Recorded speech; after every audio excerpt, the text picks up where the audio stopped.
action. Have you ever noticed that goblins have little nipples on them? Only you would notice the goblin nipples, Tucker. Only We've been Tucker. playing this game for a long time, yet I just now noticed that they have nipples. They have the nipples. The Oh. nipples. Tucker's coming in. We have one goal and one goal only. That's finish the PLCs. Ladies and germs and gentlemen.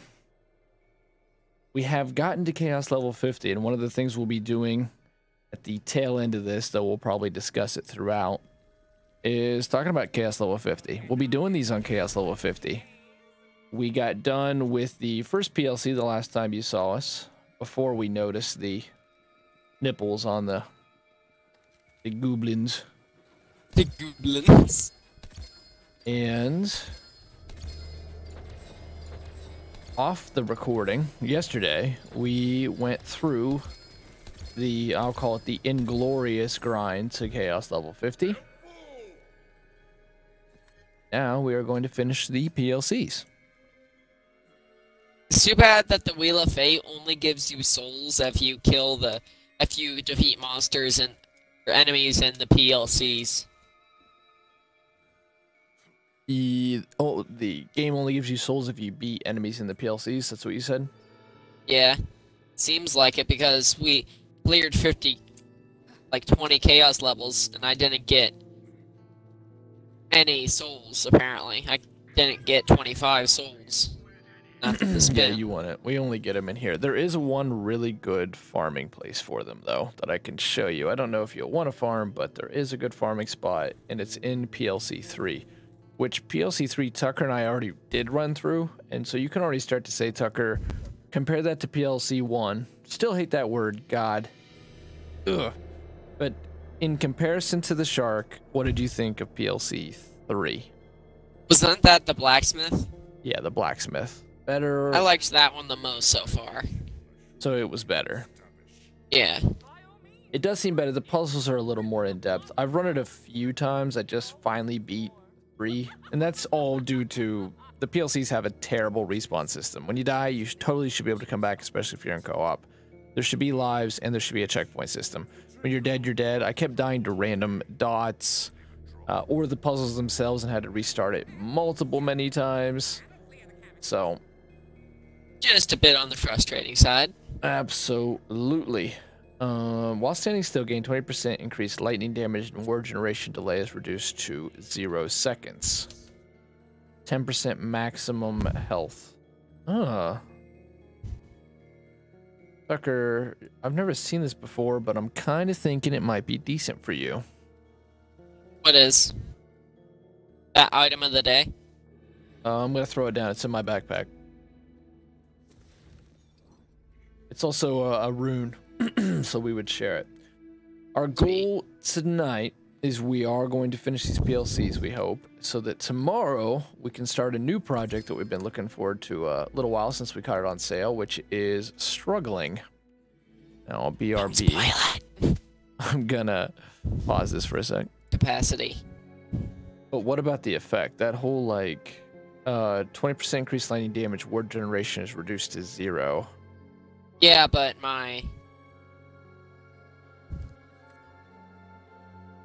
one of my skills is I can't regenerate ward automatically. So I have to find another way to regenerate it. Wouldn't that So do I it, don't though? think- Ward regeneration delay? Here, let's try it. Alright. Can you drop it down and I'll just jump in the fire when I... Yeah, I'm just looking at it. Let me get to it.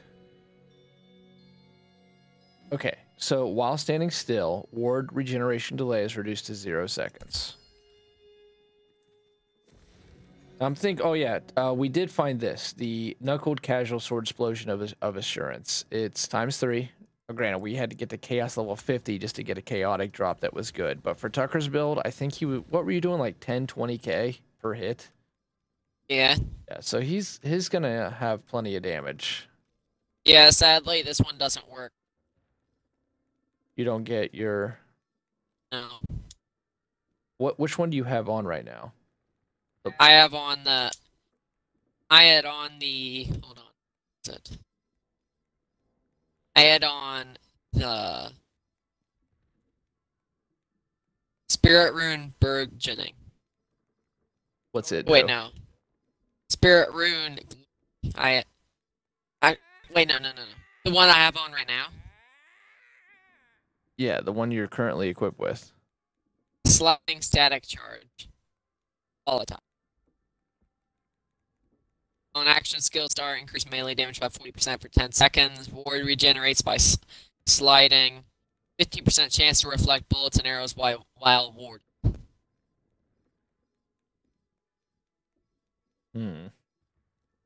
How about a body rune? When you kill an enemy, you restore 15% of your maximum health and deal 20% of fire damage for a short duration. That means as soon as my ward's gone, I can never have it again. Why would that be? Because I can't regenerate, like I told you, the skill. Yeah, but with this one, just by when you don't have your ward, when you kill an enemy, you get 15% of your health. So wouldn't that be good for you since you're not getting your shield back?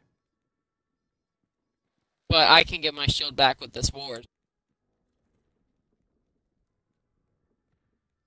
Okay, hey, let's just start. It's not worth thinking about. Tucker wanted to start on DLC 2. Excuse me, PLC. Please don't sue me. I have not been following the story of this at all. Tucker, have you been following the story of this at all? Okay, let's keep going. I know some people were, and it has something to do with these girls, like, doing a thing, and that thing caused the stuff to happen. Another thing. But and that thing caused another thing to happen. I'll tell you an overall problem with Tiny Tina's Wonderlands and its storytelling, and that's that none of this feels rooted in the lore, since it's a game within a game, and only once, and you have to beat Wonderlands to get there, does it connect to the overall Borderlands world, and then they've decided this is a new IP, and yeah. It's not to say all the stories are bad, they're not. It's just that it's harder to care.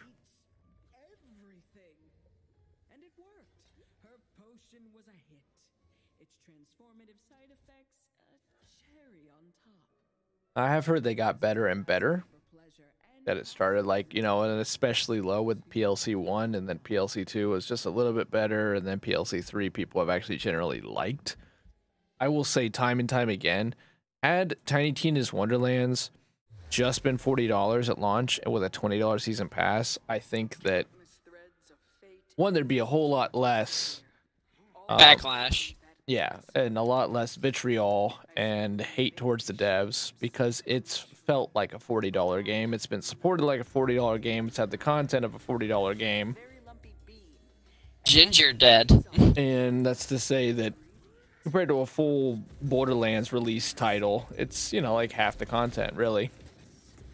That subclass system, Borderlands always released with 4 people, 4 Vault Hunters, and they had 3 subclasses each. That's 12. This had 7 at launch, 6 at launch. Ballbringer, Berserker, Stabomancer, Spellshot. I think it's 6, and then they... Graveborn. Whatever, 6 or 7. So, but those are 1 tree each. So either way, it's less, and they're going to eventually release this new one, and that is going to help. There's going to be some energy going. I'll consistently say that I have had fun during the process. At times, it has its moments. There's still no doubt it has its moments. There's still things about Wonderlands I like. And Tucker, you must not hate it. Yeah, I don't. What's it like, Tucker, for you to be at the end game? Like the true end game, and by the way, before you go into it, many players have quit Wonderlands. Like the player count has gone down by like 90%. It's been precipitous, and virtually no one came back for Chaos Level 50. It caused a lot of complaints, and you and I have had discussions about like how the views are low on the big YouTubers and how there's just not a whole lot of hype. With that being said, in a vacuum, how did it feel? How does it feel personally to be at the true end game? Be one of the select few. I don't know what to feel, because a lot of people left it because it was bad. It started getting bad at the end. And I could tell, it just got ridiculously hard at the end. Like, me and Truck, one time to test out a new build that we looked up. We did a raid boss on like Chaos level 45, and we couldn't even barely even touch the raid boss. We could barely even damage it. And there was just this single grunt that would always just two-shot us as soon as we would try and shoot at it. For sure, the balance at Chaos level 50, like all Borderlands before it, they again tuned the knob up way too high and successfully nerfed enough things in the process that, unless there are things that are viable, and of course we're always under the threat of the gearbox nerf hammer coming around the corner at any day now. That's a constant fear, because I know there are a number of builds actually clicking around, a lot less than there used to be. There's about 2 builds, I think, per subclass mix of like this works. You can do something with Graveborn. Almost all of them are variations on Spell Shot, if that tells you anything. But like all Borderlands in the past, Wonderlands is not an exclusion to this. They think endgame is just making enemies extraordinarily tanky and making them hit very, very hard, and that's endgame. And you got to figure out a way to damage them fast enough. And it always ties into that thing we talk about where, with Borderlands, instead of going into like, oh, that's a healer, oh, that's a mage, you're a knight, you're very tanky, and you can take aggro for the team, and then the healer can come up behind you and make sure you stay up, and then the Crystal Canyon cannon, the mage can get the damage out, and then we have to, you know, balance all these skills. And I'm not saying it needs to be that. It needs to be a little bit of that while also being a shooter, which it should be a shooter. It's a game all about the guns. And then, of course, it should be that wild, zany bullet hell that Borderlands is kind of known for being. And instead of doing that, which is much harder, they just make it like, hey, this enemy that used to have 50 health, well, now it has 5,000 health. Good luck. This enemy that used to do 20 damage, it now does 200,000 damage. Good luck. Alright, good luck. Bye-bye. Which has resulted in this chronic problem with all the, as we now call them, the Lands games, because Wonderlands is going to be its own IP. So now it's the Lands game. We can't just say Borderlands. Of meld or die. That's what I would call the end game. I've played this game from the get-go. Now Tucker's opinion is going to actually be a lot more interesting because he's the young audience. He's the young fan that Gearbox really wants to cater to and keep. His Uncle Derek, my brother, he goes by Hugo. That's what he prefers. He got the game, and he used to have Game Informer, and he got the Game Informer that had Borderlands on the cover when Randy used to sell sand in the desert.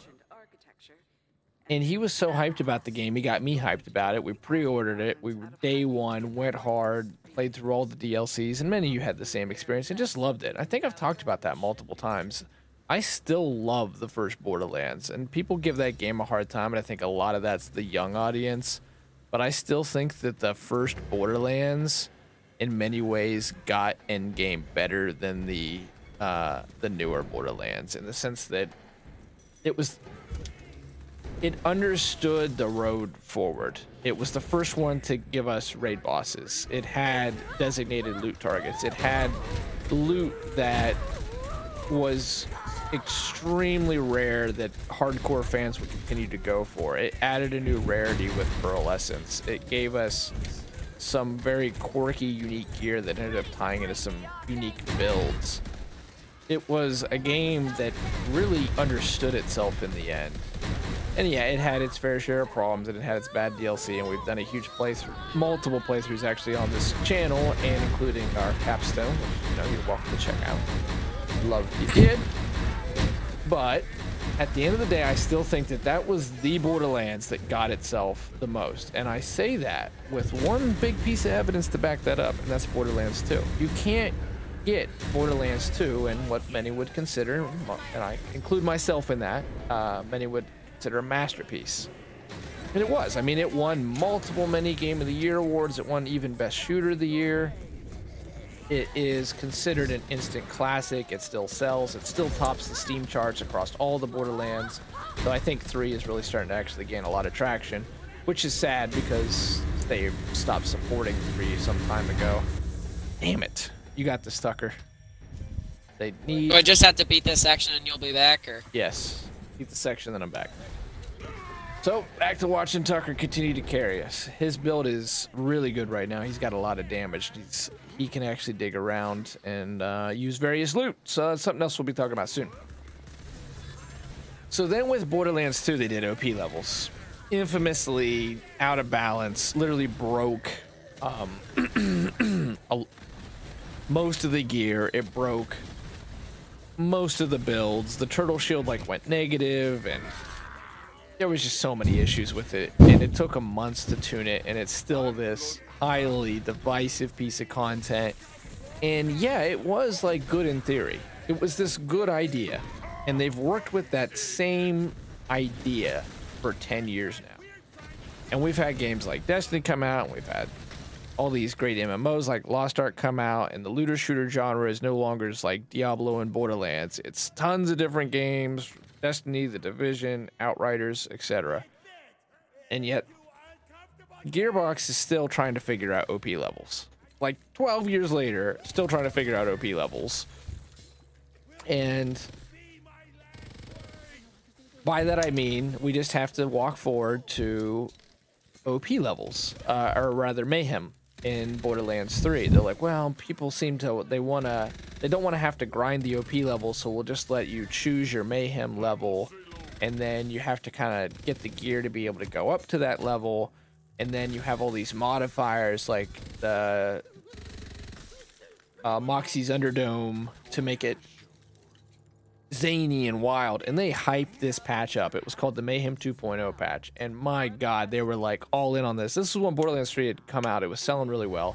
They were doing a weekly cast, they were doing like a weekly hotfix, a monthly big patch, and they were just all in on Borderlands 3, and it was selling well, it was doing well, it was actually still really popular.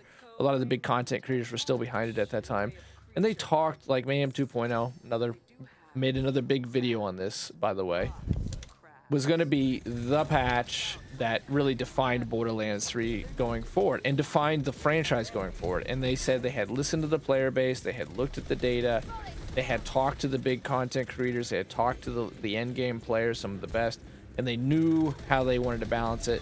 And what they said is players like it when you give the player like a lot of power and then like a reduction, but then there's like a great benefit for it. It's like, oh yeah, you're hitting the nail on the head. That's exactly right. Like all great roguelikes. I get double damage, but I have half health. That kind of thing. That was not what Mayhem 2.0 was. The balance instantly, just like OP levels, broke. Entirely broke. 95% of the gear became useless. It was a BB gun. It became pea shooters. Health gating, a thing that Gearbox loves to do. It's a mechanic, if you don't already know, in Borderlands, where if you get shot and the enemy doesn't do a set amount of damage, the enemy does a percentage of your health, and they call that health gating, and you just have to survive that. So it's often more advantageous in a Borderlands game to actually have less health, because you want high health regen but not much health, because you're going to get health gated. Having 10,000 health doesn't matter, because they're going to do 75% of your health as damage. You just need to survive that initial hit, which can be done in various ways, and then you usually keep your health low because that usually ties into a lot of different builds and stuff. The overall point is it doesn't matter. It's one of these useless stats because of how they do their damage formula. So this caused players to just get so pissed off and leave in mass, and Borderlands 3 did come back. They released Mayhem 3.0. It did end up doing a lot of good things, but like all games from 76 to even No Man's Sky, like once a game, his reputation was tarnished. That's exactly right. Yeah, Tucker nailed it. Its reputation's tarnished, and once that happens, it's tough to get at least a casual player, not like me and the hardcore Borderlands people who literally pre-order, one of the 20 people who pre-ordered Wonderlands and Battleborn and stuff. Yeah, sure, we'll come back, but you've lost that general audience. And in these days, there's so much more competition with looter shooters. There's so much more competition in video games. So much of it's going to the mobile that you can't afford to lose those people. You have to play the game to a certain degree. And Gearbox's strategy is stay quiet, stay mum, try to fix it, but they do play conservative, and they control the narrative very tightly. And you can see that in the Wonderlands Wondercast. We have nothing to lose by saying that the communication on the dev front with this game and its player base is terrible. It's one of the worst I've seen, certainly in the AAA space. Like, the questions that were asked are very filtered, very much so from paid content creators. They're on the team, they're getting the stipend, they're not going to rock the boat. And then the answers that are given in return to those questions, like, hey, what are you guys going to do with dedicated loot drops?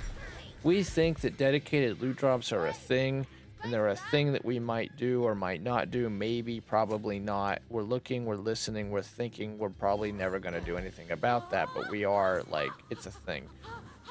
Saying nothing, talking in circles. And then the questions outside of the dedicated drops, you know, you're just not getting, like, what are you going to do to make people happy again? Why is chaos level 50? Why do you keep leaning into this? Let's look at these stats real quick.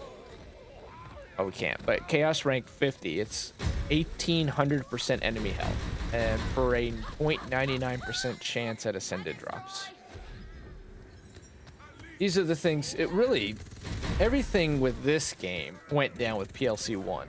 When PLC 1 came out, and I believe they had a lot of nerfs. I know my build was just like over in that moment. I think kind of chaos level 35 was already one of the death knells for Wonderlands, but PLC 1 came out super, almost universally negatively received for good reason. Made another video about that, in fact. So tough to get the players back, and rather than give it like a hard answer to that, be like, yo, we hear you, we're doing it for this reason, which they gave in the Wondercast. The problem is it's 6 months later, which is this was an experiment on Gearbox making really fast iterations on content. We wanted to be able to show you that we can pump out content pretty quickly that has some meaning. Okay, if you would have said that with PLC 1, and it would have been a $20 season pass, personally, I wouldn't have any problems with that. What's your opinion on that, Tucker? If when PLC 1 came out, it was really badly received. I know you didn't buy this, we game shared it, but you just paid $17 for your wrestling game, so you know how it feels to like buy a game. You want to get all the value out of it that you can. Do you think that the season pass for Wonderlands is $30? They're $10 each. Pretend for a moment that you had paid $10 for PLC 1. You're the casual gamer, you're a casual Wonderlands person, you maybe played a Borderlands 2 probably, and you said, you know what, Wonderlands looks neat, I'm gonna pre-order it and I'm gonna buy the PLC. And then you had played through that PLC. How would you have felt about it? I would feel let down, and it felt like I just got robbed, because PLC 1 was felt super half-baked. Really? It had like nothing of value in it.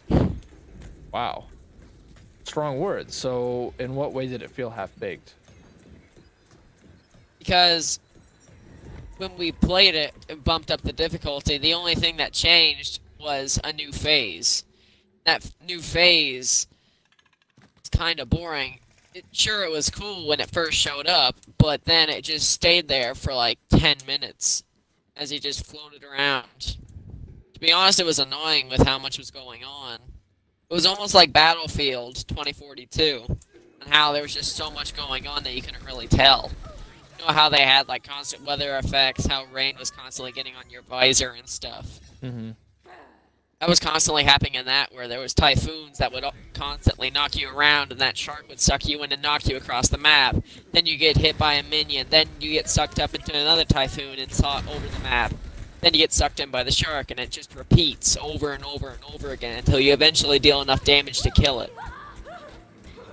Yeah. Alright, time to do that another couple times on the higher difficulties. Yeah, so, you know, what Tucker's saying is another Gearbox thing, where, like, visual clutter. Borderlands 1 was initially sold as, it's an RPG and it's a shooter. And most games were either or.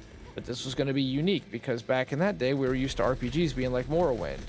You have a dice roll to see if you hit, then you have a dice roll to see how hard you hit, and then you have to do a calculation against your agility and your strength, and that'll determine your attack chance, and then the damage, and the crit chance, and yada, yada, yada. This was where your gun goes, the bullets go, where you aim is where you shoot, and on behind that are all these action RPG buffs and skills and things that we came to know and love from RPGs. And Borderlands 2 leaned more heavy into the RPG mechanic, which, you know, did work for it. It was a real strength. But by the time you get to 3 and you get to the DLCs, pretty much the whole strategy is there's guns in this, but it's just an action RPG bullet hell. It's a looter shooter bullet hell. And so, like, I'm using the Stab-O-Matic. It doesn't matter where I shoot. Like, I can aim for crits, but there's so much visual clutter that I can hardly see it anyway, like Tucker was talking about. And that, to this day, frustrates me because I love their loot system. It's so unique. It is, indeed, the one thing Gearbox truly uniquely made. And that's this massive procedural generation machine for guns. And they make some of the coolest guns in the whole industry. And I was telling Tucker, I'll tell this again on our Chaos Level 50 thoughts. I found a really, really cool AR, and I wanted to just try it and get out of using the same damn gun over and over again. And I pulled it out and had this really cool red laser scope, and it had a really tight bullet pattern, and it had this very concentrated, like, bird or buckshot burst fire on it, and I was shooting the skeleton. Like, I love the feel of the gun, love the sound of the gun, but the gun couldn't even do enough damage, even though it was a purple, even though it was a volatile, even though it was a ×2, to get past the passive healing that enemies have at Chaos Level 50. And that, to me, just isn't like what Borderlands should be going for. This should be a game where you want to pick up new guns and try them out and shoot them, and that be a satisfying experience. But we were talking about visual clutter. And visual clutter is only further, oh, I need the word. It's made worse, but I was looking for a word. It's further aggravated by this type of a build. Like, this build's fine. It functions. Tucker's build. Look, it's all ice. Like, there's just so much. They call it mayhem, and I've had people tell me, like, oh, yeah, that's a good thing. That's what they're going for. It's mayhem. But it doesn't feel like a shooter anymore. It just feels like fire and hope. It's the melt or die. It's right back to melt or die. You're either constantly melting shit so that you're at least killing what you can't see, or that stuff that you can't see lost in the visual clutter is melting you. I'm not a hater. I'm just saying this is, to me, something that I've thought for a while. And visual clutters goes back to Battleborn. Even parts of Borderlands 2 and Borderlands 3, that was a huge complaint, even from the big people that they listen to, like Killer 6 and stuff. Like, hey, there's too much stuff on the screen. I can't tell what's going on. I can't tell what I'm shooting. And it sounds like, Tucker, that was your experience with PLC 1. Yeah. Because you were spectating me, weren't you? You saw what was going on. There was so much. It was like a snake tornado. Yeah. And there was like 20 of them flying across the map. Then just one massive tornado following me at all times. Did you think the mechanic was neat, though? The tornado mechanic? Yeah. Well, it doesn't really... It's basically the same fight as before, except he has a different hitbox. Okay. Because he still sucks you in just... I'm listening, yeah. Because he still sucks you in the same way, he still bites you the same way. Except he has a different hitbox and he's 30 feet in the air. And he pretty much was White Tooth, right? Like, it was literally one of the sharks from the obelisk, I'm pretty sure. Just reuse the same thing. Yeah, like a little life raft on his butt, and he had some sort of electronic purple looking shield. crystal stuff on his head. Yeah, but basically the same shark model. So they said it was for a quick turnaround. Now the theory on that is that Wonderlands is getting developed. Then COVID-19 hits, and they had a plan for a game, and it was pretty well done. And then they looked at that game, and they're building everything by remote now. And they say, oh crap, this game is actually really short, and there's not that much content. And the areas that we know is like Worktooth Shallows, and I can't pull up the map right now. I can't remember the name. The Crackmass Cove. No, not that one. Cracknell's Cave, I think it is. There's like 3 areas in this game. Really weird. that are really well done. They've got great level design. They've got really cool elements to them.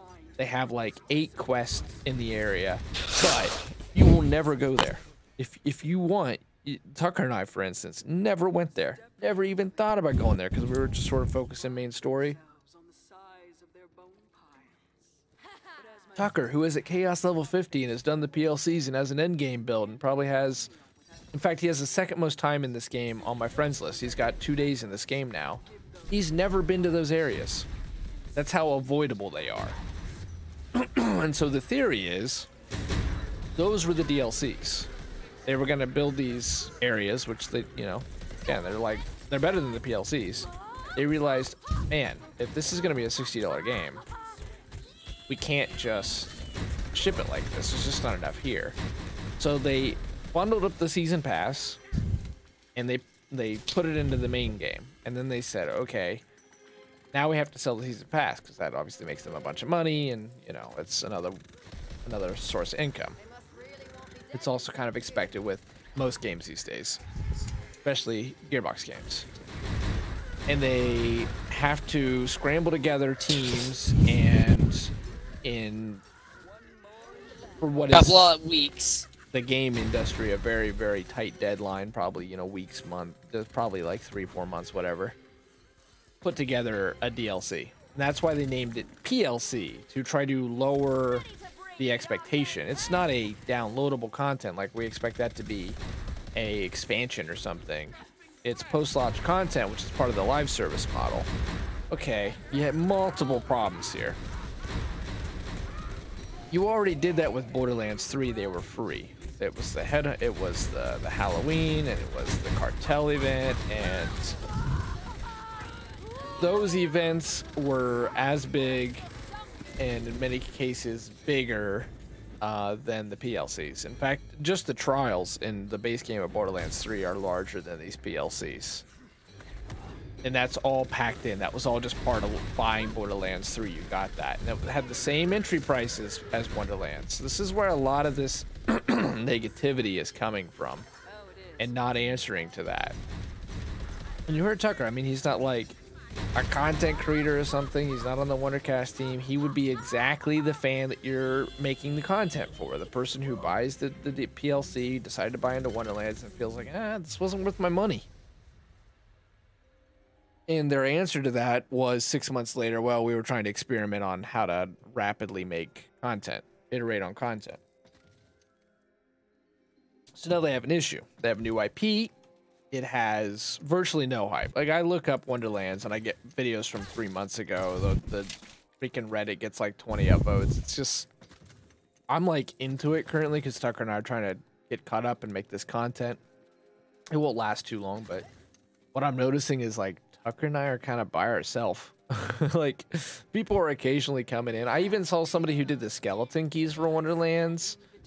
Like, they're like, oh yeah, I'm back. I guess I'll post skeleton keys again, but is anybody playing this? And like 2 people responded and were like, I moved on. So even like the people who signed up to make content for this game just quit on it. And it's not like Anthem. It's not like Battleborn, where there's still some belief the game will come back and they just got to support it, and like there's still a community hanging on. There's just nothing. There's not a feeling one way or the other. coming truck. Okay. Okay, now though we're in PLC 2. Now Tucker, let's pretend you bought this for $10 at this moment in time. Is this feeling like $10? Not really. Took us like 20 minutes to complete that last section because we couldn't find any crabs. Yeah, we're just sitting around talking, so like I think on the next 3 runs we can probably get it down really fast. So I mean, you do get faster. Once you learn the puzzles don't change. The same thing with PLC 3. It has better puzzles, but the puzzles don't change. Same thing here. It's the same thing. So once you know it, you can go through pretty damn fast. Now this boss, I've actually tried this one before and have yet to be able to beat this boss. I'm not sure how to get up there with her. Do you see any routes up, Tucker? No. There has to be a route though, right? Do we have to like shoot her pod or something? Shoot those barrels maybe? trying to shoot the barrels. We can shoot her. I'm down again. Am I? Ow. Be fairly quick. It's going pretty fast. Thank you. Right. I'll get up. Thanks. Oh my god, down again. Fudge. See this? I was hiding behind a wall too. How'd she get me? This is the problem here. Like, why is there not a respawn? This is two things, okay? Chaos level 50, that should be across all characters just like the loot dice. Nobody wants to go through that 50 times. Second thing, and then respond to it. Get somebody actually on the horn, get your community manager to say, hey, here's our list of things. We hear you on, we're working on it. We love you. Thanks for investing in this game. AAA, see a big future on it. Love our fans. Peace. Working hard. Great things ahead. Like, that's all you got to say. That's games as a service 101 in the year 2020. Everybody knows that shit by now. You're not doing it. You're just like, well, maybe, think, kind of, yes, you guys, you know, you. Maybe things didn't turn out the way we wanted it to. We think. You just, if you send, it's like the Internet Historian's video on No Man's Sky. Like, if you don't send the community manager out, instead you send a coder or programmer or designer out, and they're not used to talking to people, then you're probably not gonna like the result. They're just socially they're not trained for that, at least.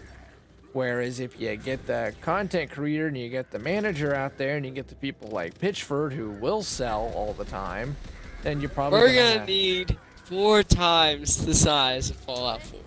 Exactly. You get those people out there, you'll at least satiate people a little bit. You gotta, in this modern age, the game has to continue to be sold.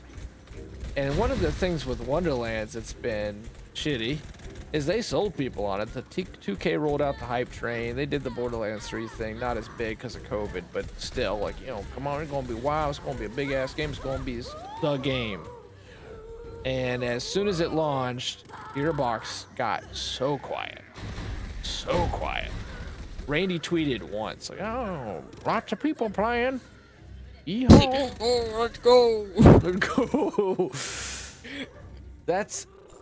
That also hurts the hype because there's nothing to get people excited. They got the Blight Caller. There's no thoughts like the future. They're just, you know, they're doing the I'm down. They're what's required of them. Nothing more, nothing less. Oh god. Gingerbread men are close, I think. Got one. One was coming up to you. Okay. I'm trying to get just. How do we get her down? It seems like all she does is teleport from side to side. I don't think she hops down. Is there no way to bring her down either? I don't know. Well, the story, from what I heard of the story, it said that she liked food, so maybe we can get something kind of like food. Oh yeah, maybe. Is there any way to avoid her godforsaken elemental dots at the same time? I don't think so. Yeah, I don't think so either. There has to be. Because when I was hiding behind cover, she was able to hit me through a pipe. She was able to hit me through her pot. Oh my god. These dots are pissing me off. There's no way to get effectively in on her to hit her. Well, she keeps having these barrels show up in front of her, though.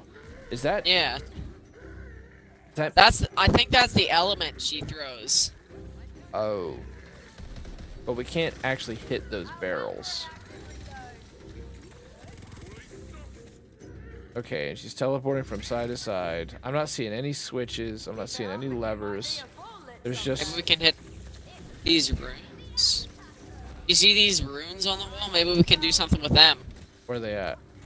Oh, I see. Maybe. It looks a lot like decoration, but maybe.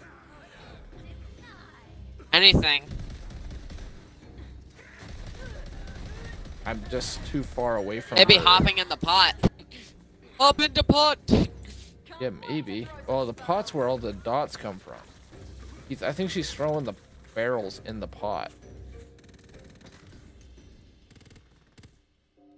I know that with this build, I'm just doing nothing. But I can at least throw pixies out. That'll start to do a little damage.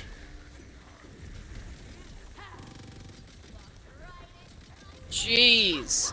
Those dots are insane. Yeah, they're insta-kills, especially on Chaos level 50. There we go. The pixies are starting to do a little something. If you ever see a Feedior weapon, Tucker, and it says on reload it spawns a pixie, keep it.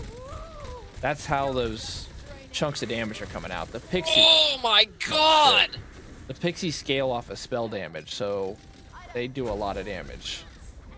I got so close to dying there. I saw your health, bro. That was pretty nuts. I couldn't see anything for a good couple seconds. Even more. It was just pure greed.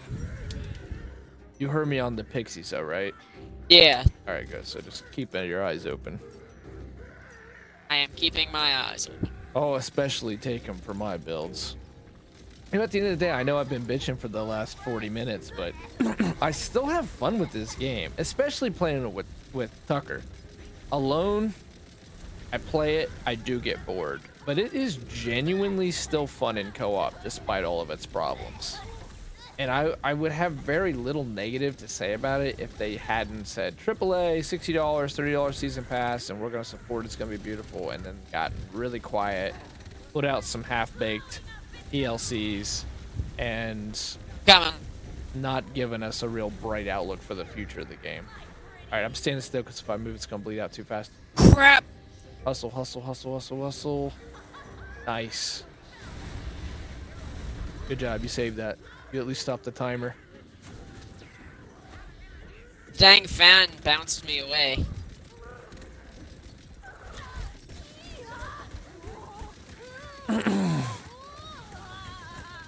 Anything, can you at least get some sword explosions on her, or is that too far away? Did you hit her with... I can't get some sword explosion. I don't think I have a sword explosion. No, you have the sword explosion shotgun? Oh yeah, hold on. Coming. Thank you. She's gonna throw a barrel. Oh, you survived it. God. Barely. Oh, I'm dead. And I'm dead too. It's gonna be really fast this time, and there's nothing even close. Shoot it. Fudge. Stay alive. She's... Did you get up? Yeah, I got up. Start hitting her. I mean, you can do it. I don't think she has any more phases. She's got like 40% health. She does crazy damage though. That's the health gate. That's the problem. It's not like anything else. It's just that she's doing 75% of the damage. And you just have to be able to survive it. I didn't have enough survivability to survive the health gate.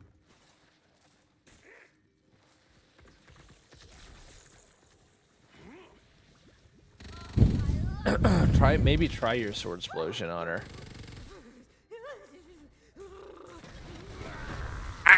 God. Well, that time it hit a barrel like perfectly.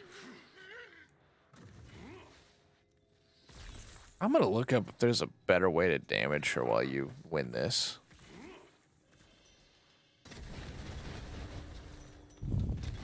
But I, at this point, prefer the shark boss more than her. Yeah. She's fucking stuck up there.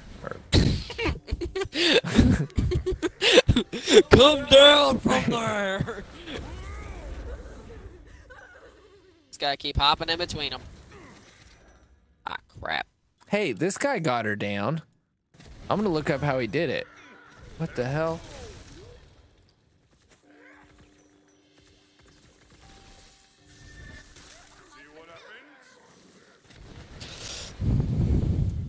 Wait, what?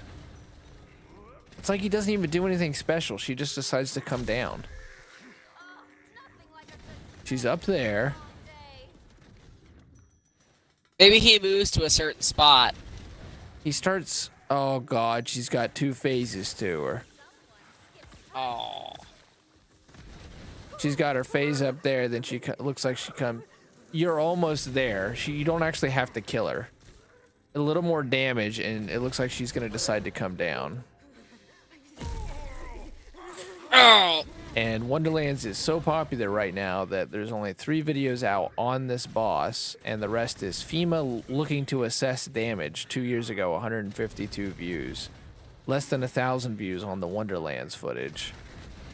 What the hell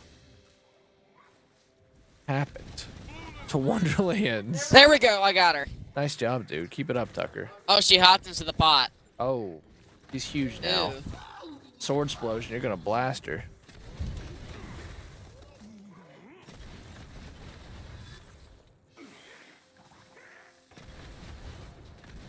Parkour!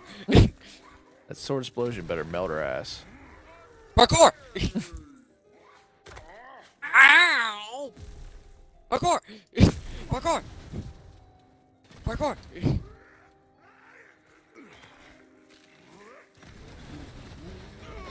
Ow! Oh, Dude, hurts. on the next run after you beat this, you're doing a great job. It looks like there's a cheese spot. Ow! Jeez! Come here, Rotten. Come here. Come on, Ginger Dead.